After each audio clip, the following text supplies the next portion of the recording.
Ma'am ಮೊನ್ನೆ ನಂಗೆ doctor ನೆಲ್ಲಿಕಾಯಿ ತಿನ್ನಂತಂದು ಹೇಳಾರ್ರಿ. ಯಾಕೆ? ನಂಗೆ ಹಲ್ ಜುಮ್ ಅನಾತಿದ್ವಿ, ಆಮೇಲೆ ಕೂದ್ಲಾನು ಭಾಳ ಉದ್ರಾತಾವ್ರಿಪ್ಪ. ಹೌದನ? ಅವ್ರು ಯಾಕೆ ಆ್ಯಕ್ಚುಲಿ ಹೇಳಾರ ಗೊತ್ತಾ ನೆಲ್ಲಿಕಾಯಿ ಅಂತೇಳಿ? ಅದ್ರೊಳಗೆ ವೈಟಮಿನ್ ಸಿ ರಿಚ್ ಇರ್ತದ, ಗೊತ್ತಾಯ್ತು? ನಿನಗೆ ಎಲ್ಲ ಸಿಟ್ರಸ್ ಫ್ರೂಟ್ಸ್ಗಿಂತ ಹೆಚ್ಚಿಗೆ ಸಿಗೋದ ಈ ನೆಲ್ಲಿಕಾಯಿ ಒಳಗೆ. ಇದಕ್ಕೆ ಒಂಥರ ಮಿರಾಕ್ಯುಲಸ್ ಫ್ರೂಟ್ ಅಂತ ಹೇಳ್ತೇವೆ ನಾವು.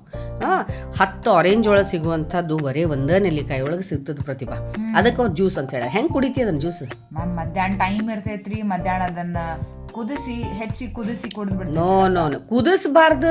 ಅದ ನೀ ಮಾಡೋ ಮಿಸ್ಟೇಕ್. ನಿನಗೆ ಸಿಕ್ಕಾಪಟ್ಟೆ ವೈಟಮಿನ್ ಸಿ ಸಿಗಬೇಕಂದ್ರೆ ಅದನ್ನ ಹಿಂಗೆ ಸಣ್ಣ ಹೆಚ್ಕೋಬೇಕು. ಆಮೇಲೆ ಈ ರೀತಿ ಪಿಂಗಾಣಿ ಒಂದು ಭರಣಿ ಒಳಗೆ ಇಲ್ಲ ಮಣ್ಣಿನ ಭರಣಿ ಒಳಗೆ ಪ್ಲಾಸ್ಟಿಕ್ ಯೂಸ್ ಮಾಡಕ್ಕೆ ಹೋಗ್ಬೇಡ, ಮತ್ತು ಸ್ಟೀಲ್ ಮಾಡಬೇಡ. ಓಕೆ, ಇದ್ರೊಳಗೆ ಹಿಂಗೆ ಶೇಖರಣೆ ಮಾಡಿಟ್ಕೋ. ಅದಕ್ಕೆ ಬೆಸ್ಟ್ ಅಂದ್ರೆ ಕುರ್ಕುಮಿನ್ ಅಂದ್ರೆ ಏನು ಅರಿಶಿನ ಹಾಕಬೇಕು ಸ್ವಲ್ಪ. ಹೌದ್ರಿ? ಆರ್ಗ್ಯಾನಿಕ್ ಅರಿಶಿನ ಪುಡಿ ಹಾಕಬೇಕು.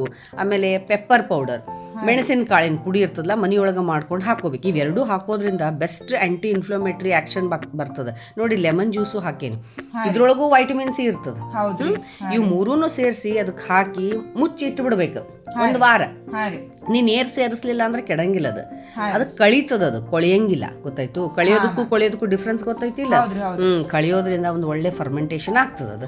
ಆಮೇಲೆ ಇದರಿಂದ ನೀ ಜ್ಯೂಸ್ ಮಾಡ್ಕೋಬೇಕಂದ್ರೆ ಒಮ್ಮೆಲೆ ಜ್ಯೂಸರ್ ಒಳಗೆ ಹಾಕಿ ರುಬ್ಬಬಾರ್ದು, ಹಿಂಗೆ ಸಣ್ಣ ಜಾರ್ ತಗೋಬೇಕು.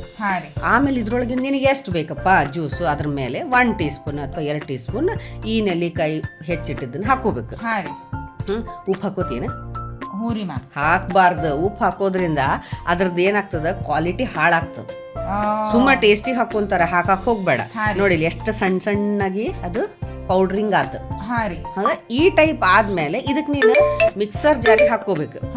ದೊಡ್ಡದು ಜ್ಯೂಸರ್ ಇರ್ತದಲ್ಲ ಅದಕ್ಕೆ ಹಾಕೋಬೇಕು. ಬಟರ್ ಮಿಲ್ಕ್ ಎಲ್ಲ ಮಾಡ್ತೀವಲ್ಲ ಆ ಜಾರಿಗೆ ಹಾಕೋಬೇಕು.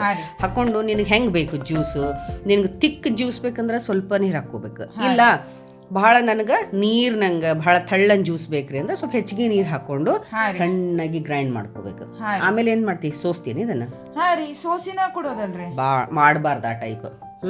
ಸೋಸಿದ್ರೆ ಆಕ್ಚುಲಿ ಜಸ್ಟ್ ಫ್ಲೇವರ್ ಇರೋ ನೀರು ಬರ್ತದೆ, ಅದ್ರ ಮೇಲೆ ಇರುವಂತ ಫೈಬರ್ ಎಲ್ಲ ಹಾಳಾಗಿ ಹೋಗ್ಬಿಡ್ತದೆ. ಸೋಸ್ಬಾರ್ದು. ಸೋಸ್ಲಾರ್ದೆ ಡೈರೆಕ್ಟ್ ಆಗಿ ನೀ ಸರ್ವಿಂಗ್ ಜಾರ್ ಹಾಕೋಬೇಕು. ಇದನ್ನ ಮಠ ಮಧ್ಯಾಹ್ನದಾಗ ಅಲ್ಲ ಪ್ರತಿಭಾ, ಮುಂಜಾನೆ ಖಾಲಿ ಹೊಟ್ಟೆಯಿಂದ ಕುಡಿಯೋದ್ರಿಂದ ನಿನ್ನ ಪಚನ ಶಕ್ತಿ ಚಲೋ ಆಗ್ತದೆ, ನಿನ್ನ ಸ್ಕಿನ್ ಗ್ಲೋ ಆಗ್ಲಿಕ್ಕೆ ಹೆಲ್ಪ್ ಆಗ್ತದೆ, ನಿನ್ನ ಹಲ್ಲು ಜುಮ್ ಅನ್ನೋದು, ಹೇರ್ ಪ್ರಾಬ್ಲಮ್ ಎಲ್ಲ ಸಾಲ್ವ್ ಆಗ್ತಾವು. ಗೊತ್ತಾಯ್ತಾ? ಸ್ಕಿನ್ ಇನ್ನೂ ಚಲೋ ಆಗಿ ರಿಂಕಲ್ಸ್ ಎಲ್ಲ ಹೋಗ್ತಾವು ಮತ್ತು ಗಟ್ ಹೆಲ್ತ್ ಬಹಳ ಸ್ಟ್ರಾಂಗ್ ಆಗ್ತದೆ. ಗೊತ್ತೇನ? ನೋಡಿ, ಇದನ್ನ ಕುಡಿತೀಯಾ?